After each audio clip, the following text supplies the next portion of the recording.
제시고 멈추지 않아 계속 못 먹어도 우린 go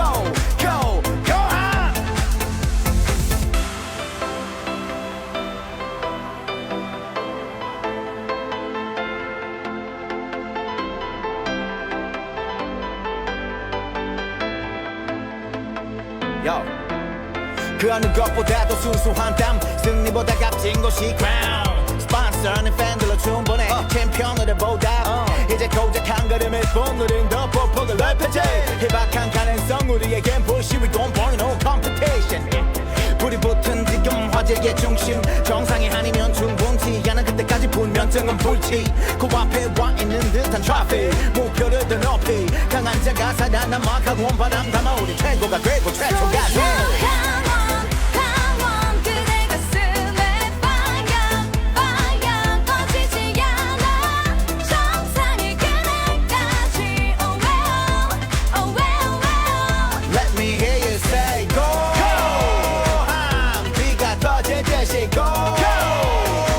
멈추지 않아 계속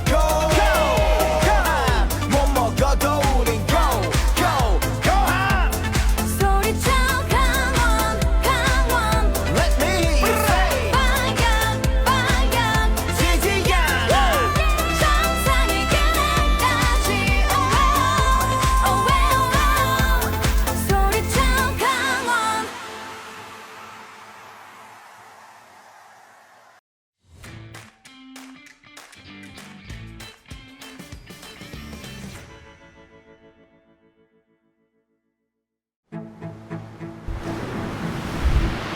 나는 이 고요함과 여유가 좋다. 나는 내 감정에 솔직한 사람이길 원한다. 나는 힘이 들 땐 울 줄 아는 사람이길 원한다. 그리고 더 힘겨운 날엔 저 바다에 안기길 바란다. 오롯이 나만을 위한 시간.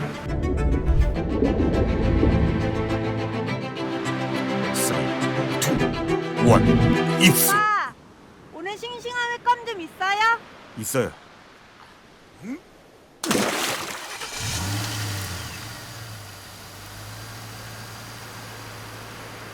등산, 서핑, 낚시, 스쿠버 다이빙 무엇이든 할 수 있어. 혼자여도 괜찮아. 짠내준 라면 어때? 짠용아, 강릉 가자.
콕 자산을 꼭 키워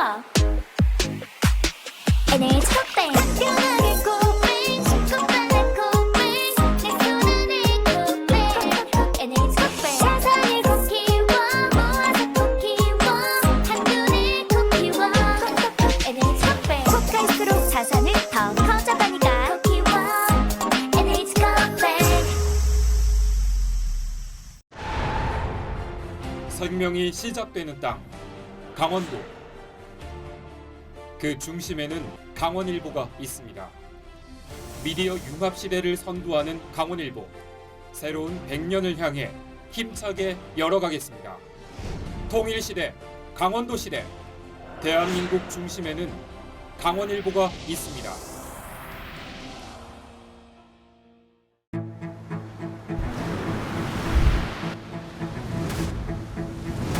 오롯이 나만을 위한 시간. 3, 2, 1 입수. 오빠, 오늘 싱싱한 횟감 좀 있어요? 있어요.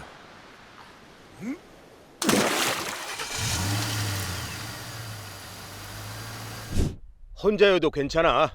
짠내준 라면 어때? 짠용아, 강릉 가자.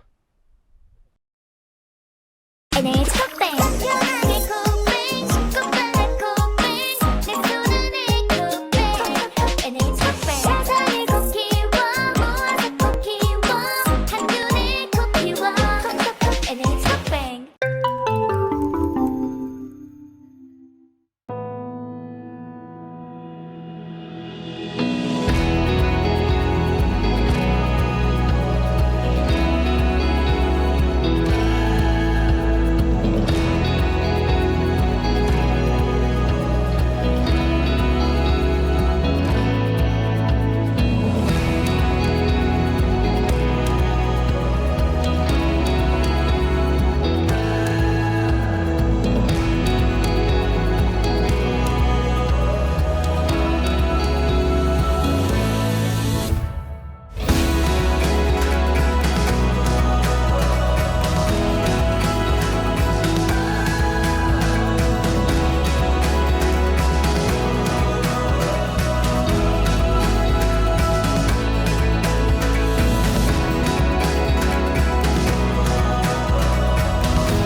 여러분과 함께 강원FC 승리를 응원하는 시간 강원FC 펜파 중계. 오늘은 펜파 중계와 함께하는 2022 시즌 강원FC 주요 이슈에 대해서 여러 가지 얘기를 나눠보는 시간을 가져보도록 하겠습니다. 자, 오늘 펜파 중계와 같이 했던 분들이고, 그리고 펜파 중계를 보신 분들은 아시겠습니다만 전문가분들도 오셨습니다만 그래도 우리 찐팬들과 함께 응원을 했었거든요. 오늘도 역시 찐팬 두 분을 모시고 강원FC 주 이슈에 대해서 얘기를 나눠보도록 하겠습니다. 찐팬이기도 하지만 어떻게 보면 펜파 중계를 만든 두 분이시죠. 펜파 중계의 주 PD 신문규 PD님 나오셨습니다. 안녕하십니까. 네. 자, 그리고 이 펜파 중계 스텝 중에 한 분이신데 또 워낙 또 입담도 좋고 축구에 대해서 관심이 많으셨기 때문에 또 펜파 중계도 출연하고 있는 필립 씨 나오셨습니다. 네, 신입사원의 삶 절망편 김필립입니다. 네. 뭐라고요? 뭐라 그런지 잘 못 요즘 들었는데. 돌려막기가 저희가 굉장하거든요. 여기저기 얼굴을 되게 많이 비추고 있어요. 그러니까 뭐라 그래, 지금 뭐라 그런 거야? 뭐 신입사원의 삶 절망편입니다. 뭐 이렇게 발음 어려운 걸 자꾸 이렇게. 죄송합니다. 그냥 땜빵 넘버1, 넘버2예요. 네, 알겠습니다. 펜파 중계와 함께하는 2022 시즌 강원FC 주요 이슈. 오늘은 펜파 중계를 만드시는 두 분과 함께 주요 이슈에 대해서 우리가 한번 살펴보도록 하겠습니다. 먼저 2022 시즌 여러분께서도 열심히 응원해 주셨습니다만 시즌 전에는 정말 이렇게 밝진 않았어요. 예, 그쵸? 알고 계시죠? 기억하시죠? 어땠나요? 잠깐 밝았죠. 잠깐. 그렇죠. 잠깐 밝았다가 바로 하락세 타기 시작해서 우울함을 갖다가 어느 순간 보니까 괜찮아졌네? 오늘 또 이겼다? 아니 그러니까 그 이제 전반적인 2022 시즌이고 그쵸. 2022 시즌 전. 전. 그러니까 2021 시즌이 끝나고 예. 강릉에서 우리가 대전한테 정말 말도 안 되게 4대1로 이긴 다음에 한숨 좀 돌린 다음에 잠깐만 이거 2022 시즌은 어떻게 되나? 많은 분들이 기대를 하면서 특히 팬들은 그렇죠. 그거를 희망을 좀 이렇게 키웠습니다만 나름대로 이거 좀 잘 되려나? 예. 왜냐면 2021이랑 2022랑 크게 뭐 달라질 건 없었기 때문인 거예요. 그렇죠. 그리고 어떻게 전망을 했었을까요? 여러분은 어떻게 전망하셨습니까? 여러분은 어떻게 전망하셨어요? 그리고 이적 시장에서도 그렇게 큰 영입은 없었어요. 그러니까 그러다 보니까 이 시즌 시작하기 전에 전문가들이 평가했을 때도 강원 FC가 그렇게 높은 순위에 올 거라고 예상한 전문가도 없었어요. 전혀 없었어요. 그래서 네. 뭐 같은 생각이었어요. 잘못하면 그 강등권 중계를 지금 현재 또 지금. 하고 있지 않았을까라는 또 걱정을 많이 했었죠. 너무 안타깝습니다. 아, 강원 FC 어떻게 된 건가요? 아, 뭐 11등, 12등, 강등 뭐 어쩌고 이런 어떤 그렇죠. 느낌. 그렇죠. 우리 필립 씨는 어떻게 전망하셨습니까? 솔직하게 말씀드리자면 지금 저희가 녹화를 하고 있는 이 프로그램의 이름이 강원 FC 위기 이대로 괜찮은가 라고 생각했어요. 그러니까 솔직히 긍정적으로 보지는 않았습니다. 이제 전 시즌에 워낙 좋지 않았고 네. 강등권만 벗어나도 아 잘했다 내년을 기대할 수 있겠다 라고 이렇게 생각을 했었죠. 사실 시작할 때는. 그렇습니다. 아, 정말 찐팬들은 희망을 이렇게 크게 가지셨겠습니다만 이번에는 강등 이런 얘기 안 나왔으면 좋겠다라고 희망을 가지셨겠습니다만 전문가들도 그렇고 그렇죠. 대다수의 팬들은 아, 조금 좀 힘들지 않겠냐. 그렇죠. 예, 2020 시즌도 그렇지 않겠냐라고 생각을 했고 또 그렇게 시작을 했어요. 네, 그렇게 시작했고 그 말씀하셨듯이 2022 시즌을 그렇게 생각할 수밖에 없었던 게 일단은 중요한 건 그나마 2021 시즌을 지켜줬던 임채민 아이고 중국 갔죠. 신세계 FA고요. 그러니까 이게 이렇게 돼가지고 잡았어요. 그리고 또 용병 선수들도 2021 시즌 참 다 나갔죠. 뭐 예상했었습니다만 이게 또 뭐 2022 시즌이라고 별반 다를 게 뭐가 있겠냐. 그렇죠. 왜냐면 2021 시즌 많이 했기 때문에. 그렇죠. 네. 보충은 안 되고. 그러니까 신라지. 아, 기억나십니까 신라지? 네. 그래도 신라지 덕분에 보는 맛은 있었어요. 그렇죠. 네. 네. 이것저것 뭐 퍼포먼스를 많이 보여줘가지고. 그렇죠. 악동, 그쵸. 큐투, 신라지, 그다음에 마티아. 이름도 잘 기억도 안 나요. 아슐마토프 기억나세요? 아슐마토프? 그래도 아슐마토프는 그래도 간간히 좀 나오긴 했었으니까. 그렇죠. 예. 아무튼 이 용병들과 이별을 했고 신세계 임채민도 이제 이별을 했기 때문에 그렇죠. 더 많은 분들이 야 이거 그러면 수비는 그럼 누가 들어오지 그랬는데 아웃된 선수들을 대신해서 들어온 선수들을 몇 면을 보니 더 우울해졌었어요. 2022 시즌 사실 시작할 때 유상호 선수는 그래도 물론 뭐 그렇죠. 유상훈 선수는 또 선수님이 그 최영수 감독님이 아예 데리고 온 거니까 또 같은 서울에서 뛸 때 눈여겨 보셨다가 데리고 오신 거니까 그렇죠. 그래도 기대감이 좀 있었죠. 그렇습니다. 근데 디노 알았어요 혹시? 뭐 하는 사람인지 알았어요 디노? 그 전에는 뭐 당연히 뭐 알 수가 없죠. 뭐. 네. 노르웨이 리그 로센보르그. 네, 로센보르그. 저 유럽 리그를 많이 챙겨보는데 네. 노르웨이 리그는 아직 본 적이 없습니다. 디노도 처음 들었어요. 노르웨이 가본 적 있어요? 예? 노르웨이 가본 적 있어요? 어디 있는지도 몰라요. 노르웨이. 노원구도 찾아볼까요? 노원구도. 노르웨이. 아무튼 그렇습니다. 물론 뭐 잘했겠죠. 노르웨이에서 그렇겠죠. 잘했기 때문에 데리고 그렇죠. 왔겠습니다만 사실 그렇게 뭔가 빅리그나 뭐 이런 느낌은 아니었기 때문에 고바야시 서울 이랜드에 있었던 그쵸. 고바야시 유키. 근데 사실은 뭐 약간 반반이었어요. 사실은 들어올 때는. 그렇죠. 뭔가 서울 이랜드에서의 어떤 활약도 그렇고 나름 뭐 괜찮지 않겠냐, 잘 적응하지 않겠냐 반. 이상하게 강원 FC에 일본 선수들이 오면 잘 적응을 못한다. 그 라는 거에 대한 반. 기대하는 일본 선수들한테 임팩트는 좀 이렇게 아기자기하거나 짧은 패스 플레이나 이런 연기를 원하는데 그렇죠. 이상하게 강원 FC에 오면 그러니까. 약간 좀 주눅드는 것 같기도 하고 오. 일본이랑 많이 다르나? 강원도가. 그러니까 왜 그런가? 아무튼 강지훈 선수도 다시 들어왔고 네. 우리 김진우 선수 아유. 그리고 또 용병으로는 바이샤. 그렇죠. 바이샤가 중반에 또 들어왔고요. 케빈도 시즌 중반에 들어왔고요. 갈레고도 시즌 중반에 들어왔습니다. 거의 마지막에 들어왔죠. 그렇게 이제 선수들이 이제 들어와서 우리 강원 FC를 뭔가 새로운 느낌의 새로운 팀으로 그런 느낌으로 이제 시작을 하게끔 도움을 준 선수도 있고 솔직히 지금 요 저희 그래도 조 감독님께서 만들어 주셨는데 한 번씩 해볼까요? 뭐요? 안 그래도 이렇게 선수별로 해서 이제 이적생들 평점을 준다면 5점 만점에 네, 지금 만들어주셨는데 지금 이 시점에서 그쵸. 지금 이제 녹화 시점이 파이널 3경기를 앞두고 있는 마지막에. 우리가 4위로 가냐 마냐. 사실 오늘 저녁 때 전북전이 있거든요. 깡패 셋 남았어요. 곽초령, 정청 뭐 이렇게 남아 이중구 이렇게 셋이 남아가지고 굉장히 힘들어요. 전울포 이셋. 전울포. 네. 울포. 아무튼 그렇습니다. 자, 요 시점에서 어떻게 보면은 이제 2022 시즌을 마무리하는 이 시점에서 우리 선수들의 활약도 들어온 선수들의 활약상을 별점으로 한번 표기를 해보도록 하겠습니다. 자, 여러분께서도 한번 별점을 한번 표시를 해보시면 재밌지 않을까 싶어요. 먼저 자, 먼저 유상원 선수는 어떻게 평가하셨는지? 저는 개인적으로 이범수 선수를 작년에 정말 좋아했거든요. 근데 유상원 선수가 들어온다고 해서 솔직히 걱정을 약간 했습니다. 왜냐하면 감독과 함경 선수가 잘하는 경우도 많지만 근데 그 중간이 별로 없는 것 같아요. 못하거나 잘하거나. 뭐 아니면 도다. 그렇죠. 근데 유상원 선수는 특히 이 시즌 마지막 라운드 임팩트 그 선방쇼 엄청 할 때 그 임팩트를 생각해봤을 때 그래도 한 5점 만점에서 4점은 되지 않나. 높은 점수를 주셨군요. 올해 심 감독님은?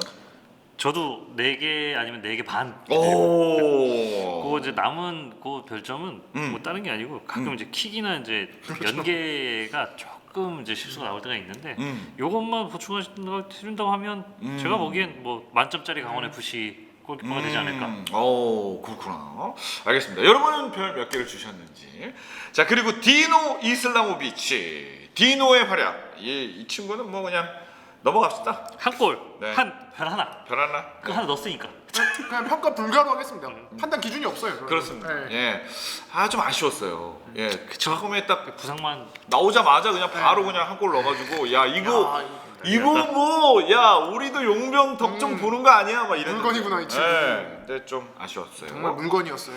아무튼 디노의 별점은 혹시 만약에 내년 시즌에 같이 뛰게 된다면 내년에 하는 걸로 하고 고바야시 별점 일본이니까 1점 드리겠습니다. 이 친구는 뭐 별로 판단할 그게 없어가지고요. 예. 의미가 없다는 얘기네요. 일본이니까 1점. 드리겠습니다. 우리 신방군님 저도 이 평점 주기가 참 애매하긴 한데 2개 드릴게요. 2개. 2개. 그래도 하나 더 준 이유는? 그래도 패스 연계가 좀 되긴 했어요. 고바야시가 되긴 했는데, 나왔던 경기들이. 근데 패스가 앞으로 안 가서 네. 또 패스는 할 줄 아니까 2개, 앞으로는 안 갔으니까 3개도 못 드리겠습니다. 네. 2번 전진하고 3번 후퇴하는 거. 뺏기진 않았다. 네, 그러니까 뭐 그런 건 잘 하긴 하는데 뺏기진 않았다. 하지만 앞으로의 어떤 킬 패스와 전진 패스가 아니라 뭔가 이렇게 횡이나 아니면 뒤로 주는 패스가 좀 많았다. 복싱을 치면 위빙이나 뭐 피하는 건 잘 살아서 그렇죠. 때리질 않아요. 이거 좀 아쉬웠죠. 거기 있어요. 강지훈 선수도 이제 새로 이제 2022 시즌 시작했는데 이 선수도 사실은 별점을 봐야죠. 주기에는 좀 그래. 좀 애매합니다. 더 봐야죠. 더 두고 봐야 되고 그리고 빨리 부상에서 회복하길 그렇죠. 완벽하게 회복하길 바라겠고요. 자, 김진호. 예, 작년에 저희가 못 봤던 김진호 별점 몇 개를 주실 수 있을지. FA 경인데 이게 팬들이 들으면 조금 짜다고 생각하실 수도 있는데 저는 개인적으로 3개 반 드리겠습니다. 진짜? 네. 물론 김진호를? 오버래핑도 좋고 올라오는 것도 좋은데 저는 이 어떤 선수를 평가할 때 시즌에 있어서 일관성을 되게 중요하게 평가하거든요. 근데 김진호 선수가 요즘 부쩍 스포트라이트 많이 봐서 그런지 힘이 많이 들어간 모습 보여요. 요즘에 네. 공격을 하다 진호 선수 잡았는데 끊긴다거나 아니면 뭐 골문 가까이 갔는데 갑자기 패스가 급하게 조잡해진다거나 이런 경우가 많이 보여서 좀 이런 보였다. 게 고쳤으면 좋겠다라고 생각해서 약간은 좀 야박하게 점수를 드리겠습니다. 원래 참 잘했을 때는 한 4개 반, 4개 그 반도 정도까지도 줄까? 줄 수 네, 있었는데 네. 지금 약간의 어떤 모습이 시즌 예. 후반 모습이 조금 좀 그렇다. 우리 심 감독님은 3개 반이 좀 짜다 그러셨는데 저는 2개 반 드릴 거예요.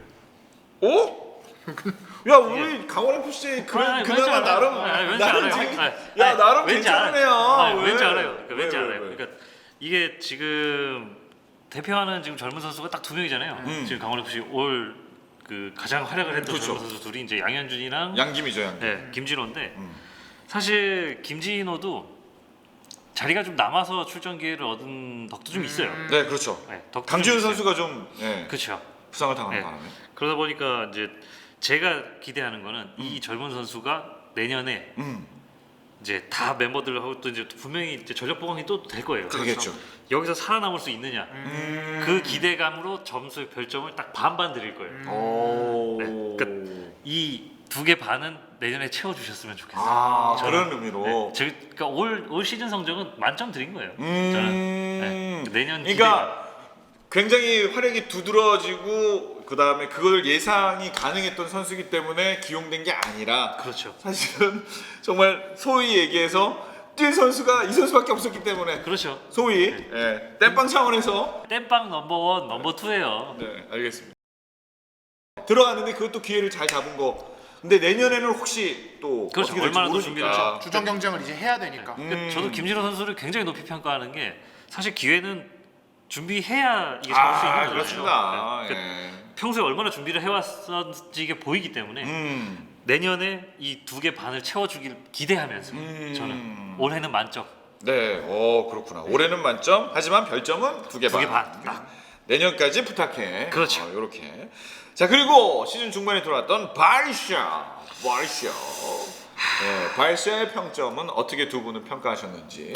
발샤가 등번호가 몇 번이었죠? 발샤? 88번 아니다.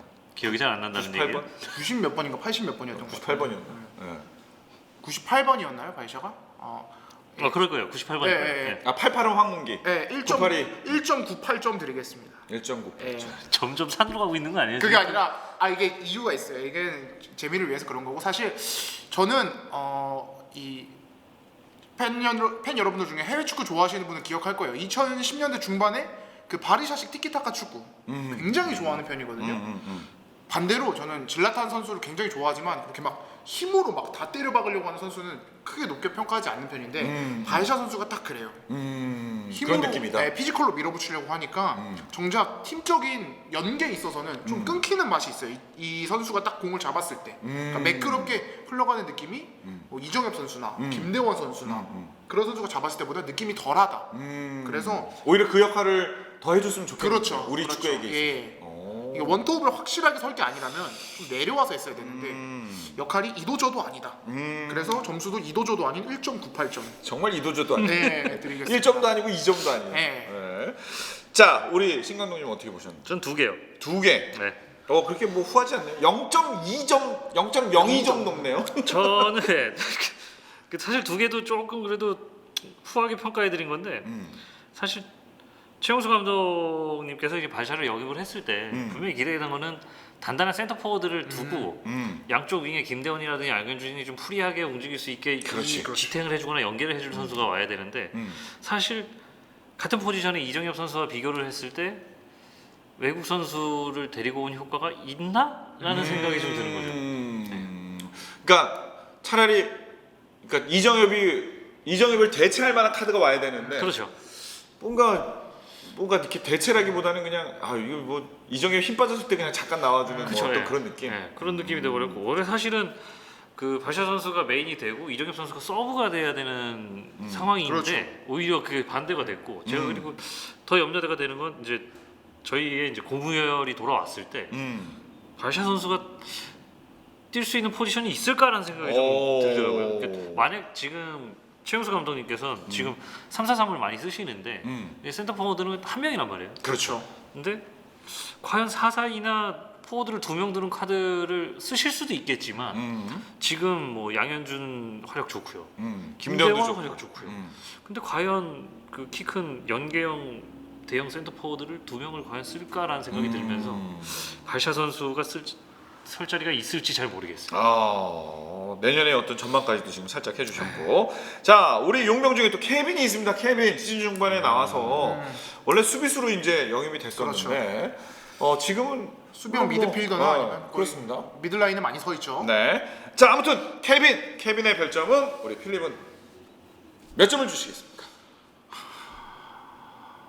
3.3점 드리겠습니다. 고민하는 것 치고는 꽤 높은 점수를 주네요.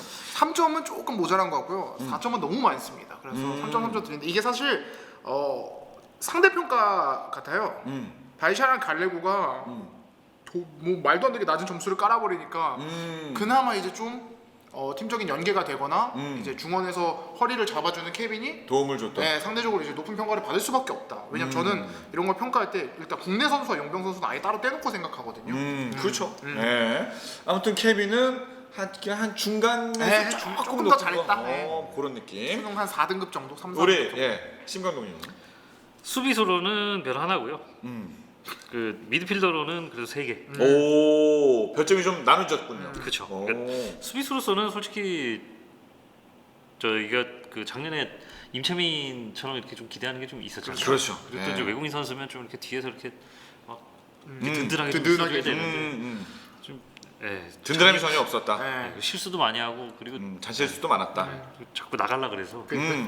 근데 점수를 그 외 부분에 있어서는 3개를 주는 이유는? 미드필더로서는 제가 보기엔 재능이 있다고 봐요. 아 미드필더. 오히려 미드필더로서 재능이 있다고 봐요. 그러니까 솔직히 수비적인 능력은 조금 떨어지는 게 맞긴 맞는데 오히려 이제 연계라든지 그런 쪽에서 오히려 훨씬 더 장악력이 있지 않나. 오히려 라인을 하나 올리니까 나왔다. 그러면 이 케빈을 라인으로 올린 우리 스태프들, 뭐 최용수 감독을 이하 또 코치진들의 어떤 그 판단도 나쁘지 그쵸. 않았네요. 그러면. 그 서민우를 또 이제 초반에는 수비수로 기용을 또 했었잖아요. 그렇죠. 그러니까 그런 도전적인 거를 하나씩 하시는 게 이게 자꾸 작년이랑 비교를 하면 안 되겠지만 그 최용수 감독님의 업 중에 하나라고 생각해요. 그 선수들 개개인의 그 특성을 찾아서 이렇게 바꿔보시는 것도 제가 보기에는 선수들한테도 굉장히 좋은 기회라고 생각해요. 그 어떻게 보면은 근데 이게 조금 조심스러운 게 이게 결과론적인 얘기잖아요. 우리가 그렇죠, 지금 그렇죠. 결과가 좋았기 때문에 야 감독의 어떤 이 용병술도 참 좋았다라고 평가를 할 수 있겠지만 이게 만약에 잘 안 됐으면 왜 서민우를 밑에다 내려가지고 왜 내지는 그렇죠. 케빈을 왜 위로 올려가지고 원래 수비수로 이럴 수도 있었는데. 그렇죠. 야, 그럼 근데 오늘 정말 이 녹화 제목이 강원 FC 이대로 괜찮은가? 그러니까 됐겠죠. 근데 나름 결과도 좋았어요. 그러니까요. 예. 그리고 나서 이제 마지막으로 또 우리 갈레고의 역할이 또 있었는데 갈레고는 어떻게 평가하시는지 두 분은 별점 몇 개? 그리고 1.5점 드리겠습니다. 생각보다 탁하네요. 갈레고. 처음 이 1.5점이 무슨 의미냐면요. 갈레고 딱 처음 이제 데뷔전 딱 갖고 15분까지 이야 왔다 했어요. 그래서 1.5점입니다. 네. 15분. 네, 그 15분이 최고의 임팩트였어요. 이거는 그냥 포르투갈산 질라탄 이브라이모비치를 데려다 그냥 놨구나 했는데 그러니까 알고는 그냥 신현준이었던 거예요. 질라탄인 줄 알았는데. 아하, 비슷하게 생긴 사람이었군요. 네. 우리 신 감독님은? 저는 3점 드릴 거예요. 나름. 이거 다른 의미는 아니고요. 덕분에 한 경기 이겼잖아요.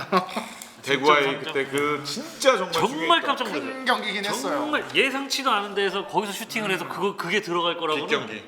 와 사실은 지금 돌이켜 보면 갈레고는 그 경기를 위해서 우리가 이정료 뽑은 거예요. 이정료 뽑은 그 거예요. 3점을 확보하기 위해서. 같이 투자해, 같이 투자. 이게 막 상위로 올라가느냐, 뭐 떨어지느냐, 내지는 뭐 심지어 그때 그 경기 만약에 우리가 졌었으면 강등 어떤 이 느낌으로 또 그렇죠. 하위권으로 확 떨어질 수 있는. 그렇죠. 참으로 확 끼오는 약간 분위기가 지금 그때 애매모호했거든요. 막 이겼다가 졌다가 막 했었는데 그 한 경기, 대구와의 경기. 결국 그 3점으로 6위 했으니까. 그렇죠. 예, 아주 좋았어요. 저는 솔직히 좀 내년에 기대되긴 해요. 그렇죠. 그건 맞아요. 그러니까 저는 저도. 다른 거보다 제일 그 외국인 선수들 데리고 왔을 때 외국인 선수가 주눅들거나 커뮤니케이션이 안 돼가지고 패스를 잘못했을 때 막 괜히 그 주눅든 그런 게 있거든요. 근데 갈레고는 그런 게 잘 없더라고요. 그렇죠. 그래서 오히려 그런 당당하면 좋은데 진상만 아니길 바랍니다. 그렇죠. 예, 뭐 축구장 내에서나 축구장 밖에서나 뭔가 우리의 문화와 좀 섞이지 않는 그런 모습은 없었으면 좋겠다. 그러니까 친화력만 있다 그러면 잘 녹아들고 이 갈레고의 스타일이 녹아든다 그러면 그렇죠. 제가 보기에는 또 하나의 새로운 양현준, 김대원 말고 새로운 또 카드, 새로운 칼이 생기지 찍을 수 있는 않을까. 칼이. 저도 그렇게 생각합니다. 발샤보다는 오히려 갈레고가 아까 우리 신 감독님이 말씀하신 중원의 든든한 어태커 역할 더 잘해줄 수 있을 거라고 오히려 생각을 해요. 그렇죠. 좀 적응을 하고 지나면. 만약에 고무열, 이정엽, 김대원, 양현준의 완전 발재간 좋은 갈레고까지. 근데 양현준 유럽 갈 것 같아요. 야, 조용히 봐. 아직 얘기 안 했어. 이 5명이 지금 일단은 만약에 혹시 진짜 베스트 컨디션으로 내년 시즌을 맞이한다면 이거 우리 앞에 5명은 뭐 삐까뻔쩍인데. 가위바위보 나올 때요. 아무나 나와요. 5명 다 나와도 되지 뭐. 이야, 대박인데. 내년 시즌이 정말 기대가 되면서 자, 그러면 우리 강원 FC의 쭉 전반적인 어떤 경기의 흐름을 한번 짚어보도록 하겠습니다. 우리 강원 FC 전반기 시즌 초반 정말 진짜 암울했습니다. 암울했죠? 너무너무 암울했어요. 강원 FC 2022 편파 중계를 쭉 보신 분들 아시겠습니다만 저희가 어떤 그 표정의 변화도 사실은 이 어떤 강원 FC의 이 전반적인 경기력에 따라서 좀 달라지거든요. 시즌 초반에 진짜 거의 끝날 때쯤에 진짜 울상을 하고 끝냈어요. 항상. 왜냐? 2021 시즌이랑 너무 똑같은 거야. 한 경기 빼고 이거 뭐 강등의 그냥 막 그 모습까지도 보일 정도로 너무너무 어두웠습니다. 혹시 기억나십니까? 상품도 계속 남아요. 네. 맞죠. 상품을 줄 일이 없었고 좀. 그러니까 지금 없어요. 지금 다 줬어요. 예. 그럼요. 어떻게 보셨어요? 시즌 초반. 이게 의아했어요. 이게 안에 내부 구성원은 다 바뀌었는데 어째서 팀은 이토록 그대로인가. 첫 개막 2주까지는 이거 왔다. 그러니까 5라운드까지는 2승 1무 1패로 오 나쁘진 않았어요. 그쵸. 2승을 먼저 챙겼거든. 네. 근데 그 뒤로 12라운드까지 연속 무승. 예, 12라운드까지. 그러니까 7경기 내내 뭐 그냥 뭐 5무 5패. 예. 그랬어요. 아무튼 그랬습니다. 안 봤습니다 이때. 그냥. 네. 네, 솔직히 말씀드리면 일단 안 봤습니다. 5무 5패 할 때는 5무 5패. 17라운드까지도 단 1승을 거두면서 3승 6무 8패. 이게 뭐 그래가지고 이제 거의 하위권이었죠. 그렇죠. 제 기억으로는 11등까지 떨어진 것도 제가 기억나요. 맞아요. 네. 뭐 그래서 그때 말씀 나눴던 게 이게 또 이제 준비해야 되나? 강등권 싸움도 준비해야 되나? 네, 그렇습니다. 아무튼 그랬는데 거기서 이제 반전이 나오는 거죠. 강원 FC 2022 시즌의 최고의 반전. 전반기 거의 끝날 때쯤에. 네. 그렇죠. 네. 전반기 끝날 때쯤에 갑자기 상승 흐름을 타더니, 그러니까 그거죠. 뭐 다 전문가들은 더 전문적으로 아시는 분들은 아시겠습니다만, 양현준, 김대원이 어쩔 수 없이 둘이 앞에 있다가 이제 양 사이드로 빠지고 그렇죠. 하나가 딱 들어오면서 앞에 3명이 딱 되면서부터 뭔가 이렇게 호흡이 잘 풀렸죠, 이제. 그죠? 예. 2명에게 아예 공격을 맡겼던 그 전략이 굉장히 그냥 막히고 안 되고 막 둘도 막 너무 주눅 들고 힘들고 막 이러다가 요걸 셋으로 바꿔주면서 그렇죠. 나름대로 풀리기 시작했어요. 네. 예. 전반기 마지막쯤. 이게 수비수들의 시선이 조금 한 명 차인데 그게 분산되니까 양 사이드에서 이 선수들이 더욱더 이제 자기 플레이를 할 수 있게 돼가지고 그러니까요. 이게 플레이 스타일이 확 변하더라고요. 팀적으로. 그렇죠. 그게 어떻게 보면은 또 신의 한 수였던 거예요. 그렇죠. 전반 리그를 이렇게 쭉 보면 물론 뭐 이것도 결과론적인 얘기입니다. 그렇죠. 그게 이제 먹혀가지고 이제 우리가 그럼요. 파이널 A까지 간 근데 거지만. 저희 오늘 결과론적인 얘기하러 온 거잖아요. 그렇죠. 예, 그렇죠. 아까 안 먹혔으면 어떻게 할 뻔했어 진짜. 예? 4-3이건 4-2-3이건 뭐 4-8이건 뭐 5-8-9이건 뭐 됐으니까 망정이지. 예? 아무튼 그건 진짜 신의 한 수였어요. 네. 그리고 그렇게 빠지면서 말씀하셨듯이 양현준, 김대원이 또 제 역할을 10분 아니죠. 한 28분 568분 정도 잘해줬어요. 그렇죠. 너무 잘해줬어요. 이렇게 양 사이드로 빠져주면. 네. 예. 아무튼 김대원과 양현준, 우리 양대 산맥의 활약도 갑자기 이제 좋아지면서 이종엽도 잘하기 시작하고. 예. 그렇죠. 이종엽도 잘하기 시작하고 골도 넣어주고. 그렇지. 예. 그러면서 전반기에 나름대로 요 후반기를 기대할 수 있게끔 만들어줬고요. 자, 후반기가 시작되면서부터는 이제 우리 나름대로의 파이널 A를 가기 위한 시소를 타긴 탔습니다만 그래도 전반적으로 작년과는 다르다. 그렇죠. 상위권 싸움을 하기 시작했어요. 라는 것을 보여줬던 후반기를 보여줬습니다. 그러니까 우리 어떻게 보면은 심 감독님은 이제 쭉 편파 중계 진행하시면서 쭉 보셨을 텐데 후반기에 이제 막 우리가 뭐 분위기 막 좋게 탔을 때 가장 큰 포인트를 어디에 두시는지. 저는 강원 FC 이제 전후반기 후반기만 말씀하시긴 하셨는데 저는 전후반기를 봤을 때 한마디로 함축을 하면 잘 되려면 어떻게든 잘 된다. 그러니까 뭐 다른 게 아니라 말씀하셨지만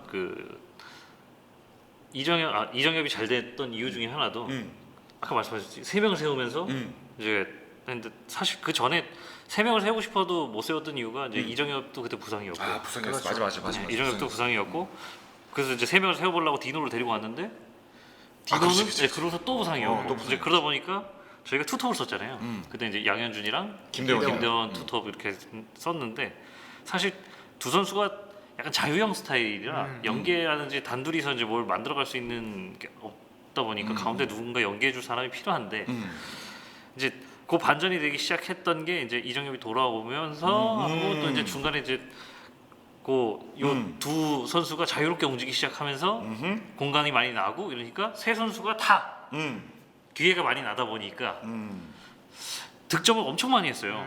맞아요. 도움도 좋았어요. 많이 하고. 작년에는 많이 가지고 있었거든요. 올해 점유율 점유율이 축구에서 높았다. 무조건 경기 끝나고 나면 50% 이상 우리가 점유했다. 점유했는데 사실 올해는 50% 이하예요. 맞아요. 점유는 그렇게 좋지 점유율 않아요. 놓지 않아요. 근데 작년에 40경기에 44골로 제가 기억을 하고 요 올해가 33경기 했을 때 47골인가 그래요. 그러니까 골에 대한 건 엄청 늘어났죠. 그러니까 제가 보기에 전반기 때 최용수 감독님은 일단 수비 안정화를 가자. 아 지금 어떻게 대체할 만한 공격 카드가 너무 없으니까. 네. 그리고 그 저희 중반기 때 중계할 때마다 제일 슬펐던 게 그 전술을 바꿀 선수도 없고. 맞아요. 이거 뭐 스쿼드가 빈약하니까. 이거 뭐 예 다들 아시겠습니다만 우리가 이제 라인업을 딱 받으면 이제 보잖아요. 그러면 이제 야 이거 저번 경기 때 거 아니야? 왜 이름만 바뀌었냐? 저번 아 아니구나. 포항이구나. 오른쪽 페이지만 달라. 그다음 경기 때. 야 이거 저번 경기 때 아니구나. 이거 또 바뀌었구나. 근데 우리는 왜 또 똑같아? 그러니까. 그랬던 기억이 나네요. 예. 교체 선수도 없고. 그러니까 누가 어디 들어간지 다 보이고. 그러니까. 상대편 전술 이제 연구하시는 분들한테는 굉장히 좋죠. 너무 간단하죠. 너무 걔네들 또 나올 거야. 너무 간단하죠. 또 나올 거야. 그렇게 되다 보니까 이제 그러면서 젊은 자원이라도 활용을 하자 그래서 나왔던 선수들이 이제 양현준이었고 선수. 이제 또 김진호 그러다 보니까 그때 또 막상 젊은 선수들이 나왔는데 이렇게 돼 버리니까 오히려 그러니까 아까 말씀드렸듯이 잘 되려면 어떻게든 잘 된다. 우리 나름대로 2022 강원 FC는 요 후반기 때 뭔가 잘 된 그렇죠. 어떤 운명이었다. 저는 저 이정엽 선수 부상, 저 한국영 선수 부상, 디노 고효 선수 부상. 부상, 디노 부상 끝났다. 부산병동 종합병원 끝났다. 예. 올해 뭐 하냐? 그러니까 참 그랬는데 이걸 또 딛고 일어났습니다. 그래서 이제 후반기 때 어떤 전반적인 어떤 흐름과 이슈를 조금만 좀 더 짚어보자면 이제 전반기는 너무 우울했으니까 그렇죠. 그냥 이렇게 넘기고 후반기 때 말씀드렸듯이 이정엽의 골이 터지기 시작했습니다. 그렇죠. 이거는 굉장히 그렇죠. 고무적이었어요. 이 당시 저는 강원 FC 딱 중앙 공격수 둘 중 하나라고 생각해요. 박살 내면서 피지컬로 밀고 들어가거나 아니면 이제 그 옛날 축구 선수인데 아시는 분들은 아실 거예요. 이정엽처럼 사무엘 에투식 정말 공간을 잘 들어가서 그 좁은 공간으로 이 타겟형 스트라이커라고 여기 조 감독님 써주셨는데 그 좁은 공간에서 꾸겨 넣는 그런 이정엽 타입의 골들이 나온다고 생각하는데 용병들은 뭐 피지컬로 이런 거 못했다고 하더라도 이정엽 선수 근데 이런 걸 보여줬어요 당시에. 그렇죠. 예. 순도높은 골을 좀 보여줬어요. 네. 좀 굉장히 좀 뭐 쫓아오거나 아니면 우리가 좀 도망가야 될 딱 그 경기 때 헤딩골로 아주 멋진 골을 성공시켜 줬습니다. 좋은 얘기만 해야 돼요? 이정엽? 그럼 당연하지. 야 정엽이 형 됐어. 내가 팬파 중계 하면서 내가 늘 옆에 있는 우리 찐팬들한테 정엽이 형한테 큰 걸 바라지 말아라 얘들아. 너희들이 2021 시즌을 중계방송을 안 해봐서 모른다. 이 정도도 잘하는 거다. 우리 정엽이 형은 너무 좋다. 계속 그렇게 얘기를 했어. 사실 이거 어차피 편집당할 수도 있으니까 딱 한마디만 하면 제일 아쉬운 건 자기가 스스로 만든 골이 없어요. 그렇지. 그러니까 뭘? 그러니까 이게 좋게 말해서 타겟형 스트라이커인데 야, 나쁘게 이 정도면 말하면 그냥 됐어. 맞추고 듣는다는 얘기야. 주워먹기야, 남들이 주워먹기. 스트라이커가 주워먹기야. 맞춰줄 테니까 네가 넣어 이거. 아무튼 그래도 이정엽이 센터에 서서 김대원, 양현준의 그렇죠. 활약도 더 두드러졌고 그럼요. 이정엽도 동반적으로 뭔가 골도 조금씩 넣어주면서 동반상승된 그러니까 강원 FC의 실리 축구의 가장 큰 획을 그렇죠. 결과를 딱 세 명이 만들어줬어요. 그렇죠. 이정엽 선수 개인적으로 안 좋아해요. 너무 잘생겼어. 축구 선수가 이렇게 잘생기면 안 되거든요. 그렇지. 네. 축구 선수 아무튼 못생겨 잘해요. 아무튼 야뭔 소리야 너 그 굉장히 충격적인 얘기야 너. 이천수 선수 얼마나 잘해요. 근데 세계에서 제일 못생긴 축구 선수 2위였잖아요. 1위 패배증. 괜찮아. 이거 자르면 돼. 이천수가 그랬어? 이천수가 그랬어? 그러니까 이거 해가지고 불러가지고 이렇게 하는 거예요. 어그로? 고소당한다 임마. 그래. 죄송합니다 이천 선수. 존경합니다.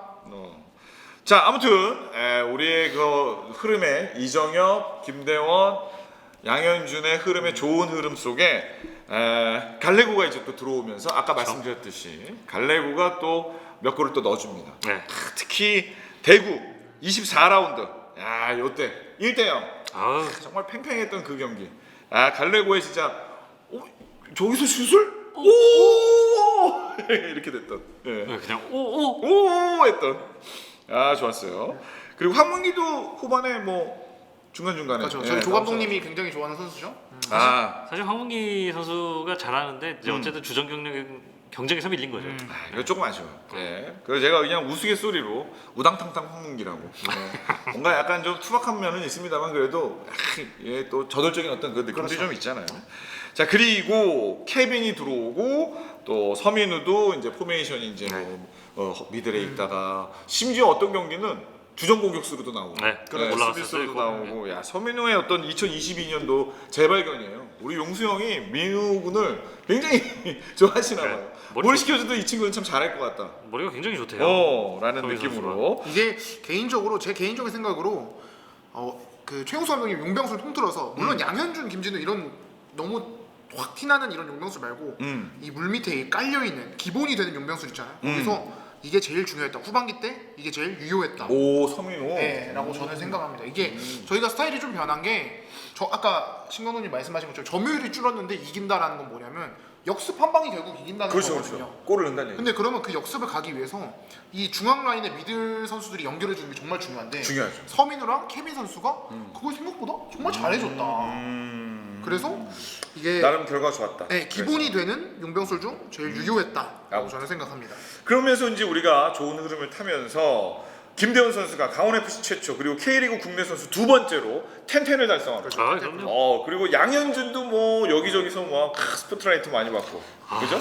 저 토트넘이랑 했었잖아요. 토트넘 경기도 잊을 토트넘 수가 했을 때 없죠. 올스타로 나왔잖아요. 네. 그러니까 솔직히 그 양현준 팬으로서는 양현준 이름을 알릴 수 있고 그래서 또 이제 얘가 더 큰 리그로 갈 수 있는 기회를 발판을 마련한 거잖아요. 근데 강원 FC 마음으로는 좀 덜 알려줬으면 좋겠는데. 솔직히 말하면 저 못하길 바랬어요. 토트넘이랑 할 때? 네, 그래요. 이거 납치 안 당할 거 아니에요. 제가 보기에 지금 스카우터들 눈여기고 있을 거예요. 지금 유럽 애들이. 하필 토트넘 아니에요. 또 손흥민이는 또 그렇죠. 아니 그렇기도 하고 또 우리 제가 늘 말씀드리는데 축구 잘하는 선수들 아까 뭐 외모 살짝 얘기했으면 이건 농담입니다만 축구 잘하는 애들은 축드름이라고 있어요. 그렇죠. 네. 굉장히 중요하답니다. 축드름. 지성팍, 훈영, 아이고 축드름 있어야 돼요. 우리 현준이가 축드름 있어요. 예. 축복받은 여드름, 축구 잘하는 여드름, 축드름 있어요. 그리고 눈도 약간 매섭고, 그렇죠. 약간 매서워야 네, 돼. 약간 올라가야 돼. 이렇게. 너무 진짜 동그랗고 이렇게 잘생기면 안 돼. 약간 이렇게 탁 여기저기 다 볼 수 있는. 그렇죠. 약간 이런 느낌. 좌우 시야가 밝은 눈. 발재간 좋고. 아무튼. 그래서 양현준은 그때 뭐 토트넘도 그렇고 그 뒤로 아주 환상적인 골들을 보여줍니다. 그럼요. 저는 아직도 잊을 수 없는 게 힐. 이 뭐야 이거 이렇게 차는 거. 힐. 이렇게. 심지어 그 토트넘 경기 끝나고 그 다음 경기잖아요. 진짜 정말 소위 자지러졌어요 진짜 여기 중계 방송하면서 너무 깜짝 놀랐죠? 네 정말. 그러면서 안전하게 왠지 상위 스플릿으로 갈 것 같은 느낌이 있었습니다만 역시 잘 짰어요. 네. 밀당 잘해요 강원FC가. 말도 안 되게 김천. 우리 그때 이제 필립씨 기억나는데 필립씨가 이제 처음이었나 두 번째였나 김천과의 경기. 두 번째인가 세 번째입니다. 우리 당연히 이길 줄 알고 왜냐면 김천 때 그렇죠. 그때 병장들이 다 빠졌어. 네. 그래서 우리가 막 말도 안 되는 야 이게 짬밥 이게 괜찮으려나 막 이러면서 말도 안 되는 개그도 치고 막 왜냐면 정말- 당연히 이길 거라고 생각했거든. 45분 내내 저희 노거리만 갔어요. 4단만 했어, 4단만 정말로. 아니 그 잘하던 병장들이 다 빠졌는데 1병 2병밖에 없는데 에이 물론 뭐 그 1병 2병도 다 K리그 선수들이지만 그래도 선발 맞추는 것도 그렇고 좀 그렇지 않았겠습니까? 근데 김천한테 졌어요. 그리고 서울한테도 졌어요. 그래서 야 이거 분위기 좋았는데 상위 스플릿 못 가나? 막 되게 막판까지 그쵸? 기억나시죠? 예, 막판까지 쪼이다가 마지막 경기 때 결정을 지었습니다. 가슴 아파요. 진짜. 일부러 최용수 감독이 이렇게 시나리오 짜나요? 이거 그러니까. 보면, 네. 수나리오. 이거 와서 보라는 거예요 이거. 그러니까. 경기장 와서 보라고. 와. 저 같은 사람 홀랑 맡겨서 가서 봤잖아요. 마지막 경기. 이거. 진짜? 네, 가서 봤어요. 아무튼 우리가 마지막 경기 때 제주에게 이기고 그다음에 수원FC가 울산에게 져서 3년 만에 상위 스플릿 상스로 갑니다. 이날 김영빈 선수의 두 번째 골이 기억에 나네요. 아까 말씀드린 양현준 선수랑 똑같은 힐킥으로 이제 크로스에서 궤도만 힐킥으로 살짝 쫙 틀어가지고 야 역시 감각 있다. 저 선수. 그렇습니다. 그래서 지금 이제 상위 스플릿에서 지금 현재 녹화하고 있는 지금 이 시점에는 인천한테는 비겼고, 그죠? 예. 그렇죠. 그리고 제주한테는 이겼고 지금 전울포가 남아 있는 상황입니다. 만약에 혹시 우리가 K리그가 4위까지 아침을 갈 수 있다라고 한다면 지금 4위랑 정말 승점 몇 점 차이도 안 나거든요. 지금 진짜 대단하지 않아요? 1점, 승점 1점. 작년에 강등 경기 했는데. 아침 얘기하고 있습니다. 와.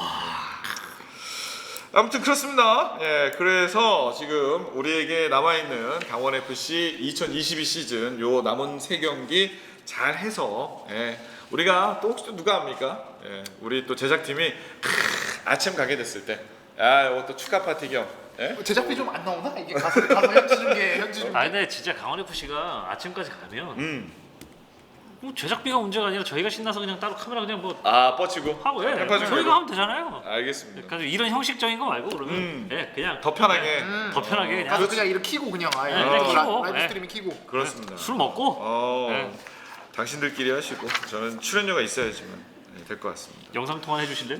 개라도 들게요. 저희가. 개라도 들게요.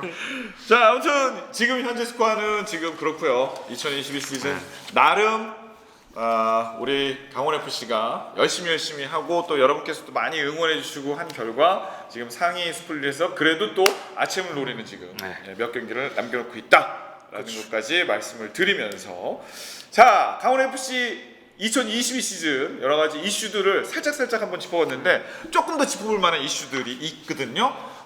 여러분도 같이 한번 생각해 보시고 또 댓글도 남겨주시고 같이 또 얘기를 해주시면 재밌을 것 같아요. 먼저 첫 번째 이슈. 양현준 2022 K리그 영 플레이어상은 뭐 거의 확실시 되지 않을까 싶으면서 양현준의 미래에 대해서 2023 시즌에 대해서 한번 슬쩍 한번 얘기를 한번 해보자면. 먼저 할까요? 네. 여러분 오해하지 마세요. 이거 대본에 개인적인 생각이라고 써 있습니다. 저는 정말 개인적인 생각을 얘기하는 거예요. K리그 영플레이어상 아마 받을 거예요. 받겠지. 근데 정말 슬프게도 제가 개인적으로 생각하기에 이 외에 경쟁할 사람조차 없어요. 그게 더 슬픈 거예요. 제가 예전에 정말 젊은데 잘하는 선수 어릴 때 처음 봤던 선수가 뭐냐 윤빛가람 선수였어요. 윤빛가람. 그때 당시에 그 나이에 무슨 말도 안 되는 플레이 뭐 하고 봤었는데 그때 뭐 과거 미안지 모르겠지만 그때 임팩트에 비해서 지금 파이널 라운드 들어서서 좀 임팩트가 약간 떨어지지 않았나. 그러니까 양현준의 지금의 어떤 스포트라이트를 받았었을 때의 어떤 경기력과 그 지금 현재 지금 조금 좀 떨어진 것 같다. 그 후반으로 이제 리그가 왔잖아요. 지금은 솔직히 말하면 약간 이제 폼이 떨어졌다고 생각하는데 그래도 웬만한 신인 선수급보다는 훨씬 낫다. 그렇기 때문에 받을 것이다. 근데 만장일치는 좀 아마 힘들지 않을까라고 개인적으로 생각합니다. 그러니까 영플레이어 상은 뭐 그렇다고 치고 확실하고. 2023 시즌은 어떻게 개인적으로 어떻게 전망하시나요? 예. 뺏기지 않으면 다시 돌아오겠습니다. 그때 얘기하겠습니다.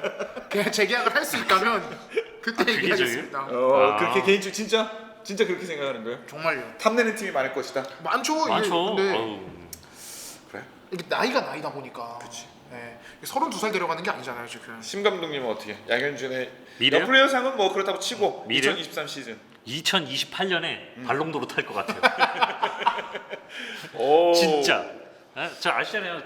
저는 후반기는 양현준 빠였어요. 저런 선수, 저도 이제 뭐 축구를 오랫동안 봐왔지만, 아까 얘기했듯이 뭐 유비가라 선수라든지 이승우 선수도 그때 이승우 선수한테 안 보이고 윤빛가람 선수한테 안 보이는 게 양현준한테 보여요. 저는 제 그냥 예상 개인적인 의견. 2028년에 발롱도르 탑니다. 야 진짜? 만약에 타면 어느 팀에서 탈 거야? 양현준 선수 연락 주세요. 근데 2020 팀은 모르죠. 그렇게 얘기하면 2023 시즌 내년 시즌엔 강원 FC에서 못 볼 수도 있다는 얘기야 그러면? 근데 솔직히 강원 K리그 뛰다가 발롱도르를 타진 않을 거 아니야? 근데 솔직히 가만히 안 둘 것 같아요. 그렇죠. 진짜? 그리고 그래? 저희 막 돈 되게 엄청 많은 구단 파리 생제르맹 아니잖아요. 강원 생제르맹이면 얼마나 좋겠어요. 감자 팔아야 돼요. 감자 팔고 옥수수 팔아야 돼요. 그러니까 우리가 양현준을 붙잡기 위해서는 또 2023 시즌에 그 어떤 타 팀보다 어떤 좋은 옵션, 왜냐면 프로 선수들이니까. 그렇죠. 그런 옵션을 제시해야 되는데 그런 옵션과 또 뭐 여러 가지 뭐 비즈니스적인 어떤 걸로 인해서 혹시 타 팀으로도 갈 수도 있지 않겠냐? 그쵸. 라고 두 분은 지금 슬쩍 얘기하시네요. 특히 또 아, 치사하게 정말. 대기업 끼고 축구하는 이 팀들 뺏길 수 있다. 제가 보기에는 가려면 제가 보기엔 K리그 팀으로는 안 갈 것 같고 저도 근데 그렇게 생각해요. 가게 되면 적어도 일본은 갈 것 같다. 네, 적어도. 일본 정도는 갈 거예요. 네. 일본이나 저는 중동도 갈 수 있다고 생각합니다. 중동. 전 중동은 안 갔으면 좋겠어요. 어차피 개인적인 개인적인 생각이니까 예. 중동보다는 차라리 그 2부 리그라도 유럽 쪽에 가는 게 제가 봤을 때는 네. 알겠습니다. 아직 젊으니까 또. 그럼요. 네. 자, 아무튼 강원 FC를 사랑하시는 분들에게 있어서는 뭐 어떻게 생각하실지 모르겠습니다만 비슷하지 않을까 생각들이. 그냥 뺏기지 않았으면 좋겠다 일단. 다 비슷하게 생각하지 않을까. 이중적인 마음인 거죠. 그러니까 너무 잘하고 네. 너무 좋은데 좋은 선수가 됐으면 좋겠는데 야 이렇게 너무 잘하면 이거 이거 참 이거 어디야 이거 고민되는데 이렇게 다들 생각하지 않을까. 우리 이 집엔 안 돼, 막 뭐 이런 느낌. 라는 생각이 들고 자, 두 번째 이슈 강원 FC MVP는 과연 누구일까? 강원 FC 자체적인 MVP는 누구일까? 뭐 많은 분들이 이제 텐텐을 달성한 김대원 선수를 꼽긴 합니다만 두 분의 개인적인 생각은 또 어떻게? 뭐 김대원 선수를 제쳐두고 얘기할까? 사실 제 개인적인 생각으로는 양현준 선수가 K리그 영플레이어 만장일치를 받는 것보다 김대원 선수가 강원 리그 그 FC 강원 모든 관계자한테 만장일치로 MVP를 받는 게 더 가능성이 높다고 봅니다. 그러니까 실적, 그러니까 레코드든 내용면으로든 그냥 후반기 특히 들어서는 말이 안 되는 퍼포먼스였어요, 진짜로. 근데 김대원 선수 너무 당연하니까 빼놓고 이제 제가 또 한 명 개인적으로 한 꼽자면 명을 뽑자면 이제 유상훈 선수. 그러니까 이기는 거의 전제 조건은 뭐예요? 골이 안 먹혀야 돼요, 저희가. 근데 골을 넣는 것도 중요하지만 그렇죠. 먹히는 것도 중요하다. 근데 저희가 수비가 엄청 탄탄한 팀은 아니잖아요. 후반 들어서 좋아지긴 했지만. 근데 유상훈 선수가 후반전 이제 제주전도 그렇고 그 전 경기도 그렇고 이 선방쇼가 말이 안 됐단 말이에요. 네, 이게 진짜 중요하다고 생각해서 유상훈 선수 없었으면 지금 저희가 아마 득점 실점 1대1 비율 1대1 비율일 겁니다. 아마 실점이 조금 더 많지 않았을까. 네, 그래서 이길 경기도 지지 않았을까. 김대원, 앤다 유상훈. 네, 공격에 김대원, 수비에 그리고 유상훈 킴이 있었다. 유상훈. 자, 우리 심강도님은 김대원 선수의 활약에 대해서 또 어떻게 평가하시고 그리고 또 말씀하셨듯이 김대원 선수도 꼽되 또 그렇죠. 본인만의 또 MVP를 혹시 꼽는다면? 김대원 선수는 정말 해줄 수 있는 거 다 해줬죠. 올해는 일단은, 진짜 정말 해줄 수 있는 거 다 해줬고 100% 이상 해줬다. 네, 120%. 120%. 네, 다 해줬다. 그 김대원 선수를 제외하고 뽑으라 그러면 저는 서민호 선수랑 김동현 선수. 오, 허리. 네, 서민호 선수는 어찌됐든 간에 강원 FC가 어려울 때 어려운 포지션을 다 커버를 많이 해줬고, 그러니까 그 포지션에서 잘했고 못했고를 떠나서 어찌됐든 간에 그 역할을 해주려고 했으니까. 급한 불은 꺼줬다. 그렇죠. 네, 그래서 서민우 선수 그리고 김동현 선수는 사실 그 경기가 끝나고 나면 잘 안 보여요. 네, 그게 어떻게 보면 크게 활약이 없어서 그렇게 보일 수도 있는데 어떻게 보면 묵묵히 자기 역할을 했으니까 특별하게 뭐가 아니어도 어찌됐든 자기 위치에 해줄 수 있는 건 다 해줬다. 그래서 다른 포지션을 감안을 안 하고 김동현을 박아놓을 수 있다는 최용수 감독님의 믿음이 있었으니까 그렇게 기용을 했다고 생각하거든요. 그러니까 꾸준히 해왔다. 그래서 다른 선수들이 더 활약을 할 수 있도록 많이 서포터를 해주는 게 아닐까라는 그냥 그런 느낌에 그렇죠. 네, 저는 서민우 선수랑 김동현 선수. 그렇습니다. 자, 강원 FC의 MVP는 여러분은 누구를 꼽으시겠습니까? 이 두 분이 얘기했던 선수들 외에도 또 꼽으신 분들도 계실 거고. 그럼요. 맞아 나도 그렇게 생각해라고 하시는 분들도 계실 거고요. 한번 꼽아보시는 것도 재밌을 것 같고요. 댓글로 남겨주세요. 자, 또 한 가지 이슈는 임창우, 김영빈, 윤석영의 고정 스루백. 예, 요거에 대한 변화 내지는 요거에 대한 평가. 요거 우리가 한번 또 짚고 넘어가야 된다. 라고 또 써주셨네요. 이걸 써준 친구는 우리 과장님은 펜파중계 과장님은 마음에 안 드시는 거예요. 그렇죠. 이게 본인이 마음에 안 들어서 아니, 뭐 딱히 주제를 안 정해도 되는데 보통 여기까지만 쓰면 되거든요. 이게 뭔지 모르게 어투가 굉장히 부정적이에요. 저 펜파중계 저 과장님도 축구를 워낙 좋아하시고 축구를 그럼요. 잘하시니까 준비를 많이 했더라고요. 본인이 이게 마음에 안 든 거야. 지금 이 고정 스루백 뭔가 추가 멤버도 필요할 것 같기도 하고, 그렇죠. 아니면 변화가 좀 필요하지 않겠냐 2023 시즌. 그러니까 충화 역입에 대한 내용은 굉장히 상세한데 그대로 이어가는 굉장히 대충 쓰셨어요. 그러니까 이거 원하신다는 거죠, 거의. 자, 어떻게 평가하십니까? 3백. 먼저 말씀해 주시면 안 돼요? 네. 계속 이제 의견만 물어봐 주셨는데 아, 예. 저는 아, 저요? 그러게요. 한 번만 말씀해 주시면 저희가 다른 역으로 거보다. 질문할게요. 네. 저요? 네. 저는 참고로 그 선수들과 개인적인 친분은 1도 없고 네. 그리고 개인적으로 뭐 그분들을 어떻게 또 뭐 평가할 정도의 어떤 축구 실력과 축구 지식이 있는 건 아닙니다. 그러니까 많이 보셨으니까. 그래 지금 두 아닙니다. 시즌을 중계를 하셨으니까. 제가 그 두 명에게 별명을 지어줬잖아요. 7번, 2번. 72년생 아니냐. 72년생이면 저보다도 나이가 많아요. 네. 여기서 그냥 마무리 시켰습니다. 농담입니다. 네. 농담으로 그냥. 그렇게 얘기를 했듯이 우리 세 선수 너무너무 한 해 동안 고생했지만 또 팬의 입장에서 또 축구를 이렇게 전반적으로 막 응원하는 입장에서 왜냐면 우리가 골을 먹는 게 물론 선수들이 제일 가슴이 아프겠지만 팬의 입장에서는 골을 먹을 때 그럼요. 그 옆에 늘 서 있었어 하필 물론 수비수니까 서 있었겠지 근데 이상하게 그 뒷공간에 항상 그렇죠. 이렇게 있어가지고 그냥 자꾸 그냥 그런 얘기를 한 것뿐이니까 오해 없으시길 바라면서 근데 이 세 선수도 아마 그 우리가 지금 뭐 결과가 좋기 때문에 그리고 지금 나름대로 더 튼튼한 어떤 조직력을 보여주고는 있습니다만 그 정말 우리가 안 풀렸을 때는 이 선수에 대한 본인들의 스트레스도 굉장히 컸을 거예요. 그렇죠. 그죠? 그러니까 결론적으로 우리 두 분은 어떻게 생각하시는지. 뭐 제가 먼저 말씀드리면 일단 김영빈 선수는 아마 많이 외로웠을 것 같아요. 그 사실 그 주축이었던 임채민 선수가 그렇죠. 사실 그 옆에만 있어도 왜 듬직한 형이 있잖아요. 근데 그 역할을 자기가 해야 되고 이제 수비 라인도 자기가 정리를 해야 되는데 이제 역할은 갑자기 많이 후두둑 쏟아지는데 이게 감당이 안 되니까 그렇지. 좀 많이 외로워서 이제 좀 고민이 많았었는데 이제는 그래도 좀 어느 정도 이제 자리를 잡지 않았나 생각이 좀 들고 네.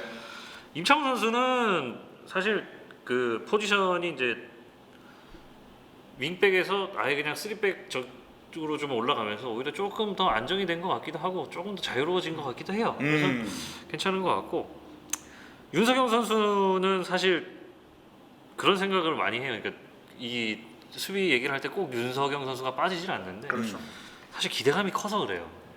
맞아. 그건 그래. 우리 사실- 석영이 형한테 이름값도 있고 그럼요. 사실 유럽 기대를 좀 많이 했어. 네. 근데 그러다 보니까 이제 기대감은 큰데 자꾸 이제 잔실수라든지 이제 포지션 자기 위치에 잘 안 있고 이럴 그렇죠. 때 이제 봐서 이제 그런 게 있으면 사실 김영빈 선수라든지 임창우 선수가 흔들리면 윤석영 선수가 잡아줘야 되거든요. 근데 이제 제가 뭐 사적으로 그분들이 어떻게 지내는지는 잘 모르지만 뭔가 커뮤니케이션에 문제가 좀 있었어서 그러지 않았을까라는 생각도 좀 들고 이제 그러니까 그거지. 그러니까 골을 먹었던 상황들을 보면 말씀하셨던 그런 어떤 그게 좀 부족하지 않았나. 네. 이렇게 중계 방송을 보거나 우리가 현장에서 보면 그렇죠. 그렇게 평가할 수밖에 없었다. 뭐 이렇게. 사실 영입은 필요하다고 생각해요. 그러니까 수비수. 네, 수비수 영입이 그러니까 지금 이 선수들을 대체하기 위한 수비수 영입도 필요하겠지만 그거보다 이 선수들을 좀 자극할 수 있는 언제 내가 주전 자리를 뺏길 수 있다는 그 긴장감을 주기 위해서 영입은 필요하다고 생각해요. 우리 필립 씨는 우리 2022 강원의 수비 어떻게 평가하셨나요? 저는 개인적으로 이게 지금은 3백이라는 수비 체제가 되게 좀 보편화되고 했지만 몇 년 전만 해도 진짜 특이한 전술이었거든요. 3백. 대신 그만큼 공격 쪽에 좀 더 집중할 수 있는 대신 이게 체력 소모가 엄청나요. 이게 저희 신 감독님도 말씀해 주신 거지만 저희 전반 때 강원의 수비를 보시면 수비 라인이 굉장히 이쁩니다. 네.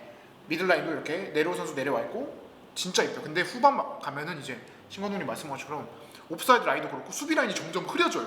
이게 무너져요. 이게 선수들 체력이 이게 모자라니까. 그러니까 양쪽 윙백 선수들은 오버래핑 다녀야 되지. 심지어 김영빈 선수도 세트피스 하면 앞에 딱 갔다 와야 돼. 그러니까 90분 경기를 딱 통으로 놓고 볼 때 전반전은 나름대로 잘 버티는 수비 라인 이뻐. 근데 후반전 가면 갈수록 그렇죠. 그렇게 되고 그렇죠. 심지어 우리가 후반전에 또 골을 많이 먹게 되는 경우도 있었고 그렇죠. 그러다 보면 이거 후반에 수비가 라인이 흐려지면 미드 라인이 어쩔 수 없이 이렇게 커버를 해주러 내려와야 되고 그럼 저희 장점인 역습 템포가 한 템포 늦어져요. 그런 네. 경기들이 꽤 있었다. 네. 그래서 이 선수들의 뭐 경쟁 심리도 있지만 일단 체력 안배를 위해서라도 오, 네. 그렇죠.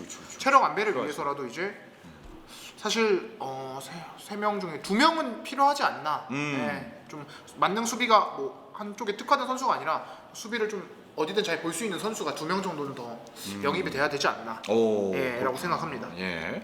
아무튼 여러분께서도 그 펜파 중계 보시면서 댓글로 수비에 대한 얘기는 굉장히 많이 쓰셨어요. 그럼요. 예, 뭐 막 어쩌고 저쩌고 막 좋은 소리도 하셨지만 또 싫은 소리도 해주시고 쓴 소리도 좀 해주시고 그랬는데 아마 내년에는 2023 시즌에는 수비에 대한 변화는 워낙 팬들이 많이 또 요구하고 있고 느끼고 있는 거기 때문에 좀 코치진에서 생각이 좀 깊어지지 않을까. 그러니까 뭐 말씀 잘해주셨듯이 이 선수들이 못하기 때문에 뭐 바꾸자 뭐 그 의미가 아니라 그렇죠. 뭐 체력 안배가 됐건 뭐 전력 뭐 여러 다양한 전략이 됐건 간에 좀 어느 정도 보강이 좀 필요하지 않겠냐라는 것으로 여러분께서도 아마 그렇게 생각하시지 않을까 싶어요. 강원 FC 2023 시즌에 대해서 또 잠깐 또 얘기를 해보자면. 여러분께서는 어떤 포지션에 어떤 선수가 좀 영입이 됐으면 좋겠다라고 또 생각하시는 선수들이 있을 것 같은데 우리 필립 씨는 어떤 포지션 내지는 또 어떤 선수가 필요하지 않을까? 정말 냉정하게 말씀드리면 일단 오른쪽 공격수 영입을 전제로 일단 움직여야 됩니다. 오른쪽 공격수. 네. 그러니까 양현준이 빠진다는 걸 전제로 해야 돼요. 그러니까 이게 진짜 그러니까 왜 문기 진심이에요. 있잖아. 에? 박문기 있잖아. 이거 언제 그냥 옥수수 팔고 감자 팔아가지고 양현준 계약 비용 대주냐고요. 뺏길 걸 전제로 해야 돼요. 진짜. 괜찮은 그래서 사람. 네. 오른쪽 공격수. 그리고 한 명 더 딱 꼽자면 수비형 미드필더 한 명 필요합니다. 수비형 미드필더. 이그 저희 3백을 쓸 거면 역습을 할 때 이제 미들라인 공격 라인과 매끄럽게 이어질 수 있는 이 중간에 서줄 수비형 미드필더 한 명 이렇게 딱 2명 영입하면 베스트라고 생각합니다. 오 그렇구나. 우리 신강동님. 저는 공격형 미드필더예요. 공격형 미드필더. 이게 그러니까 저는 지금 그 최용수 감독님 그 체제에서는 공미가 없기는 없어요. 지금 이제 그 맡기는 형태인데 이제 어쨌든 저희가 내년에 아침까지 뭐 이렇게 예상을 하거나 더 높은 순위를 하면 당연히 플랜 A, 플랜 B 다 있어야 되니까 그렇죠. 공격형 미드필더를 둬서 새로운 공격 형태를 또 하나 만들어 보는 것도 나쁘지 않을 것 같고. 근데 수비형 미드필더는 지금 나름대로 올해는 성적이 저는 괜찮다고 봐요. 괜찮았으니까. 네. 그 이제 어찌됐든 서민우도 또 이제 정글에서 또 할 것 같으니까. 근데 여기에 그 조 감독님이 이렇게 쓰셨더라고요. 그 2, 3선 뭐 영입이 필요한 포지션과 적합한 선수는 적합한 선수요? 데브라이너요. 데리고 와봐요 한번. 데브라이너를 데리고 와봐요. 데리고 오면 우리가 왜 K리그 몇 명을 내줘야 되죠? 네? 그 선수를 혹시 만약에 데리고 오면요? 태백씨 정도를 떼줘야 되는 거예요. 데브라이너 쓰면 대부가 그렇게 비싸? 태백씨 정도는 떼줘야 돼요. 그래? 그렇게 비싸? 대부가? 어씨 그래. 알았어. 예. 뭐 없었던 걸로. 네, 우리가 태백씨를 떼줄 수 없잖아. 네, 그렇죠. 자, 아무튼 그렇습니다. 예, 여러분께서 또 2023 시즌에 희망하고 있는 선수는 또 어떤 선수일지 한번 생각해 보시고 또 글로 남겨주시면 또 재밌을 것 같고요. 자, 이제 내년 시즌에 다시 또 뭐 전 시즌에 6등했건 5등했건 아침에 갔다고 해서 뭐 점수를 플러스 점수 한 5점 받고 시작하는 것도 아니고 다시 또 모든 팀이 다 0점으로 시작하잖아요. 그렇죠. 예. 자, 2023 시즌은 또 어떤 모습으로 여러분을 즐겁게 해줄지 기대를 해보면서 살짝 그냥 개인적으로 평가를 한번 해본다면, 그러니까 예상을 한번 해본다면 2023 시즌 강원 FC. 저는 작년에는 이 이제 요 멘트도 있는데 다시 제로로 시작이 된다는 게 있는데 작년에 이 얘기를 들었으면 아이고 다행이다라고 이렇게 저기 했을 텐데. 올해는 제로로부터 다시 시작된다니까 기대가 돼요. 네. 뭐 이번에 진 거 다음에 가면 이길 수 있을 것 같으니까. 그리고 말 그대로 오히려 이제 사실 강원 FC가 올 그 후반기 최종전만 봤을 때는 당연히 성적이 좋고 이제 플랜 성적이 좋은데다가 어찌됐든 뭐 새로운 선수들도 이제 찾아냈고 그래서 좋기는 한데 사실 전반기를 따져보면 아무랬잖아요. 그렇죠. 그 전술을 바꾸려고 해도 선수도 없었고 이제 그러다 보니까 내년에는 게다가 이제 또 부상 선수도 돌아올 거고 그리고 또 영입도 또 시작이 될 거고 그러면 제가 최용수 감독님 입장이면 제가 보기엔 지금 춤추고 계실 것 같아요. 작년 그 아무나 할 때 생각한 그때 있고 이제는 막 이제 카드가 몇 개씩 있는 거잖아요. 그러니까 오히려 2023 시즌은 올해보다 더 좋은 성적을 거둘 수 있는 강원 FC가 되지 않겠느냐라고 조심스럽게 지금 얘기를 하시는 거죠. 좋은 성적 플러스 뭔가 다양한 축구를 더 볼 수 있을 것 같아요. 오, 아주 핑크빛으로 지금. 다이나믹 강원 FC. 언제 봐도 재밌는 경기를. 오, 좋아요, 좋아요. 우리 필립 씨는? 저는 우리 심동동님이랑 생각이 약간 다른데 어? 다양한 카드가 있는 건 맞습니다. 네, 선수 시즌 초나 작년에 비해서 스쿼드는 많아졌어요. 근데 가위바위보로 치면 이 카드가 다 가위야. 카드가 좀 그러니까 보였다. 네, 팀의 전술 전략으로 보면 저희는 사실 후반기부터 그냥 원 패턴이에요. 네, 3백이랑 미들라인 좀 내려서 막을 거 막고 역습해가지고 뒷공간 노리고. 네, 사이드에서 가운데 찔러줘서 넣거나 사이드에서 해결하는 원 패턴 팀이에요. 원 패턴. 그러니까 스쿼드가 보강된다는 걸 전제로 했을 때 이제는 좀 다양한 전략을 위해서 좀 아예 다른 스타일의 선수를 좀 데려올 필요가 있어요. 그러니까 우리가 지금 한 번도 막 멋있게 지금 못 봤던 중앙에서 뭐 중거리 슛, 네, 그런 거 캐논 진짜. 슛, 뭐 이런 식. 그러니까 이게 가위바위보 할 수 있는데 가위밖에 못 내는 거예요. 바위도 내고 보도 낼 수 있도록 좀 약간 아예 다른 스타일의 선수가 필요해요. 최용수 감독님도 더 전술을 짜기에 더 용이하지 않으실까. 그렇구나. 예. 알겠습니다. 자, 지금 이제 마지막으로 강원 FC 2022 시즌 여러 가지 이슈들에 대해서 얘기를 나누고 있는 가운데 지금 이제 얘기를 들어보니까 울산이랑 포항이랑 비겼대요. 울산이랑 포항이랑 비겼대요. 그러니까 무슨 얘기냐면 이제 우리가 전북전을 앞두고 있는데 우리가 전북을 잡아버리면 울산이 우승인 거고 확정. 그리고 이제 그 다음 경기는 우리가 울산이잖아요. 1위가 확정된 울산이랑 우리가 경기를 하는 거야. 그렇죠. 유소년 내보내야죠. 울산이 뭘 잘하겠어? 근데 이게 진짜로 가능성 있는 얘기인 게 그러니까 울산 어차피 아침 확정이면은 이제부터 좀 몸 좀 사려야 돼요. 살려야죠. 어차피 우승 확정인데. 그럼요, 우승 확정인데. 일본 스쿼드에 죽자고 매달릴 필요가 없어. 없어요. 똑똑히 들으세요, 울산. 살살 그럴 필요 내시라. 없다고. 근데 어쨌든 전제는 저희가 전북을 우리가 오늘 잡는다. 전북을 잡아야지. 우리가 오늘 전북을 잡는다면 울산이 우승, 그리고 우리의 다음 경기인 울산 강원 FC의 경기는 아마 울산이 조금은 스쿼드를 살살 나오지 않을까라는 희망을 또 가져오는. 그러면 또 우리는 승점이 계속 올라가면서 4위를 접을 수 있어요. 4위까지 또 올라갈 제발. 수 있지 않을까. 자 좋자고 하는 거잖아요. 그렇습니다. 울산 진짜 정말 우리에게 도움 1도 안 되는 팀이었거든요. 울산은 정말. 제가 울산 어느 팀에도 도움이 안 돼요. 그래요? 우승했잖아요. 그런가? 그 밑에 팀에 다 도움이 안 돼요. 그래도 한 번, 두 번 주고받는 대부분 그런 분위기였다면 우리는 진짜 유일하게 울산한테만 전패야 전패. 심지어 전북은 한 번 이겼어. 그러니까 아주 진짜 마음에 안 이겼어요? 드는데 근데 중요한 건 요때 도와주시면. 이게 끝이 좋으면 앞에 건 기억도 안 나요. 네. 하나도 기억이 안 남아. 마지막이 좋으면 요때 도와주시면 울산 한번 기대를 해보겠습니다.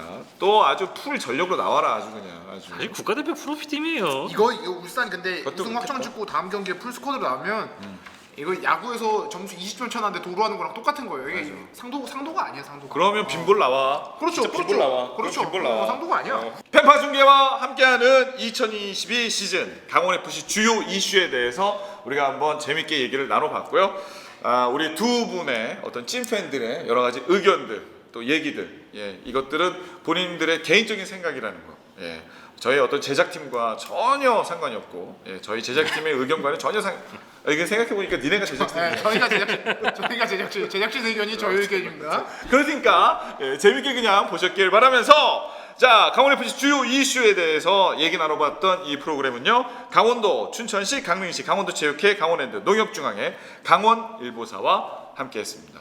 자 우리 같이 인사하면서 남은 세 경기 열심히 또 응원해 보도록 합시다. 함께해 주신 여러분 고맙습니다.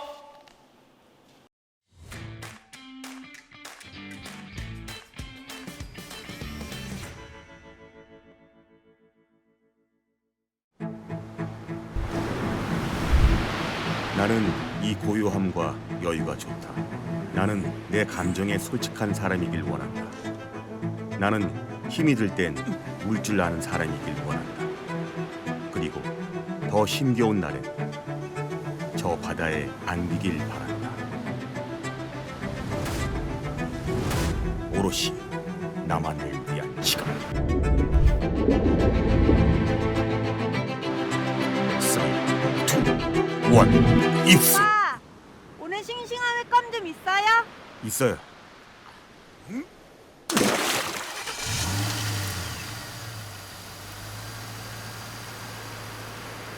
등산, 서핑, 낚시, 스쿠버 다이빙 무엇이든 할 수 있어. 혼자여도 괜찮아. 짠내준 라면 어때? 짠용아, 강릉 가자.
콕 자산을 콕 키워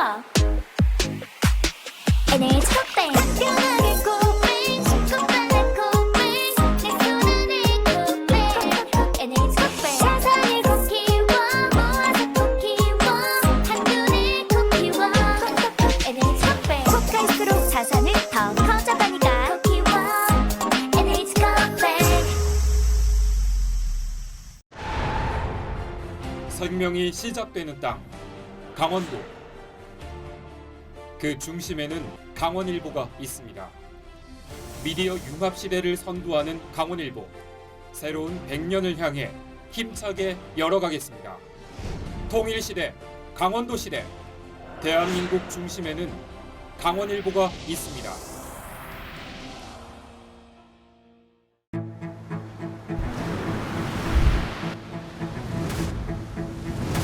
오롯이 나만을 위한 시간. 3, 2, 1 입수. 오빠, 오늘 싱싱한 횟감 좀 있어요? 있어요.